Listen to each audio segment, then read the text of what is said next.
தப்பா சொல்லாத. Welcome to செல்லப்புள்ள Salvi. உத வாங்குவ நீ. வணக்கம் மக்களே.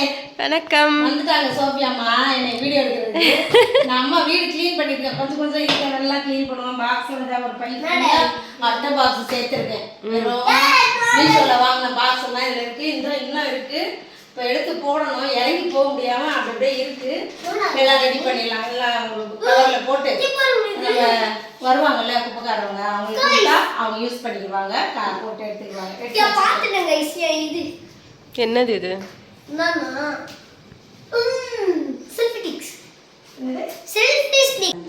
இன்னைக்கு நைட்டு வந்து அம்மா திருக்க மீன் எலும்பு மாதிரி வாங்கிட்டு வந்திருந்தாங்கல்ல, அதை குழம்பு வச்சாச்சு. ஸோ அதை தான் இப்போ சாப்பிட போகிறோம். நைட்ல தான் செஞ்சுட்டு இருக்கேன். ஈவினிங் தான் பண்ணிட்டு இருக்கேன். இப்போ மணி 7. ஆமா இல்லையே 8 o'clock மேலே ஆயிடுச்சு. நான் அம்மா சோறுலாம் போட்டு வந்துட்டேன். குழம்பு வந்து இப்போதான் வந்து வச்சேன். இன்னைக்கு காலையில வந்து ரேஷனுக்கு போனேன். எதுக்கு 3000 ரூபாய் வாங்குறதுக்கு ரேஷன் பொங்கல் பரிசு வாங்குறதுக்காக போயிருந்தேன்.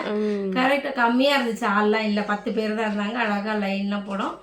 வாங்கிட்டு நான் வந்துட்டேன். ஈவினிங் வீட்டில் விட்டுட்டு சோஃபியா கூட நான் வந்து ரேஷனுக்கு போனேன் பொங்கல் பரிசு வாங்குறதுக்காக. 3000 ரூபாய் தர்றது இல்லை, வாங்கிட்டு வரணும். அது இன்னைக்கு எனக்கு டேட் கொடுத்துருக்காங்க. அதை போய் வாங்கிட்டு நான் வந்துட்டேன். வந்தால் யாருமே மத்தியானம்லாம் லேட் ஆகிடுச்சு சாப்பிட்றதுக்கு. நான் அங்கே நம்ம ஃப்ரெண்டு வீட்டுக்கு போயிருந்தேன்னா அங்கே சாப்பிட்டுட்டு வந்துட்டேன் நான். இவங்க 2 பேரும் வீட்டில் இருக்காங்க. அப்புறம் இவங்களுக்கு இது பிரிஞ்சிலாம் வாங்கிட்டு வந்தோம் வரும்போதே. சரி சமைச்சிக்கிட்டு இருக்கேன், லேட் ஆகிரும் குழம்பு வைக்க, கொஞ்சம் டயர்டாக இருக்கும் அப்படின்ட்டு இதை வந்து நாங்களாம் அதெல்லாம் சாப்பிட்டுட்டு இந்த குழம்பு வச்சுட்டோம். திருக்க மீன் வந்து வாங்கிட்டு வந்திருந்தேன்ல நேற்று, வெறும் எலும்பு கொஞ்சம் சதை எல்லாம் கலந்தா மாதிரி வாங்கிட்டு வந்ததை அதை குழம்பு வச்சுட்டேன் வந்த உடனே. சரி இன்னைக்கு இதை வச்சு சாப்பிட்ருவோம் வீட்டில். நாளைக்கு எங்கள் அண்ணன் அண்ணி வராங்களாம். அதனால சரி நாளைக்கு ஒரு குழம்பு இதெல்லாம் வைக்கலாம் அப்படின்ட்டு. சரி இப்போ நம்ம வச்ச குழம்ப எல்லோரும் ஊற்றிக்கலாம். எலும்பு சூப்பராக இருக்குது. பட்டையாக வேறு இருக்குது. அது என்னன்னு தெரியல. நல்லாயிருக்கும், அது சூப்பராக இருக்கும். அது அதனால தான் கேட்டு வாங்கினேன். எலும்பாக கொடுங்க, அந்த இடுப்பு வலிக்கெலாம் அது ரொம்ப நல்லது. இப்போ எனக்கு போன் ஸ்ட்ரென்த்துக்குலாம் நல்லா இருக்கு, நல்லது ரொம்ப. அதனால சர்மா நகர்லலாம் வந்து 1/4 கிலோவானா கூட அழகாக வந்து வாங்கிட்டு போவாங்க பீஸ் போட்டு. அதான் நேற்று நான் அந்த மீன் வாங்க போனேன்ல, போனால் நான் வாங்குகிற கடையில் வந்து நல்லா ஃப்ரெஷ்ஷாக இருக்கும். அப்படி ஒரு ஃப்ரெஷ்ஷாக இருக்கும். எல்லா கடையிலையுமே அப்படி தான் இருக்கும். அது எனக்கு தெரிஞ்ச கடையில் சொந்தக்காரவங்க கடை. போனால் கொஞ்சம் கூட கிடைக்கும். போனால் ஒரே கூட்டம் அந்த கடையில். அதோட பக்கத்தில் இன்னொரு ஃப்ரெண்டு கடையில் போய் வாங்கிக்கிட்டு இதை வாங்கிட்டு அங்கே கடையில் மீனே இல்லை. அது காலையிலேயே முடிஞ்சு போச்சா. நாங்கள் போகையில் மணி 11:30 மணி ஆகிடுச்சா. 12 ஆகிற டைம். அதனால் காலி பண்ணிட்டாங்க.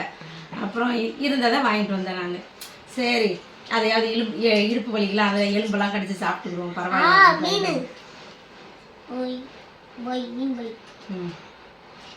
என்னை தான் தொல்லை பண்ணுவான் அந்த பையன். உட்கார், உனக்கு சோறு இருக்கு, நீ உட்காந்து சாப்பிடணும். இப்போ நீனு அள்ளியே சாப்பிட மாட்டேன் அந்த பையன். நம்மளை ரொம்ப தொல்லை கொடுக்குறான்.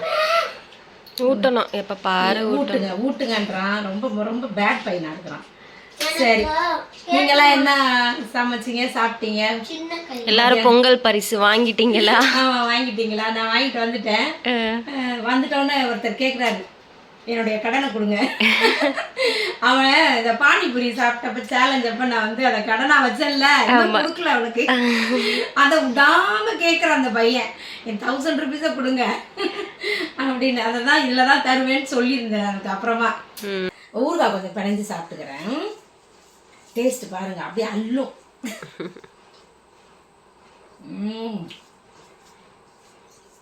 அவ்வளோ ஒரு அருமையாக இருக்கும். மீன் குழம்புல ஊறுகாய் போட்டு பிணைஞ்சு சாப்பிட்டா அப்படியே மீனை தொட்டுக்கிற வேண்டியதான்.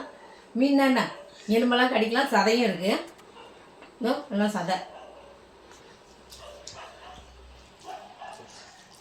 சதை பிரித்து காட்டுங்க. இருக்குதுண்ணா, அதில் சதை இருக்குது. இந்த குழம்பு வச்சோன்னே ஈவினிங் போயிட்டு கொஞ்சம் கொஞ்சம் எடுத்து சாப்பிட்டுட்டோம். அந்த சுட சுட சாப்பிட்ற இருக்கு பாருங்க, அது ரொம்ப நல்லா இருக்கும். டக்குன்னு எடுத்து சாப்பிட்றதுக்கு சூப்பராக இருப்பா. நல்லா பூண்டு மிளகுலாம் போட்டு அரைச்சி செஞ்சதில்ல, இனிமையாக இருக்குது. சரி நல்லா எல்லோரும் சாப்பிடுங்க, என்ஜாய் பண்ணுங்கள், பொங்கலை நல்லா கொண்டாடுங்க.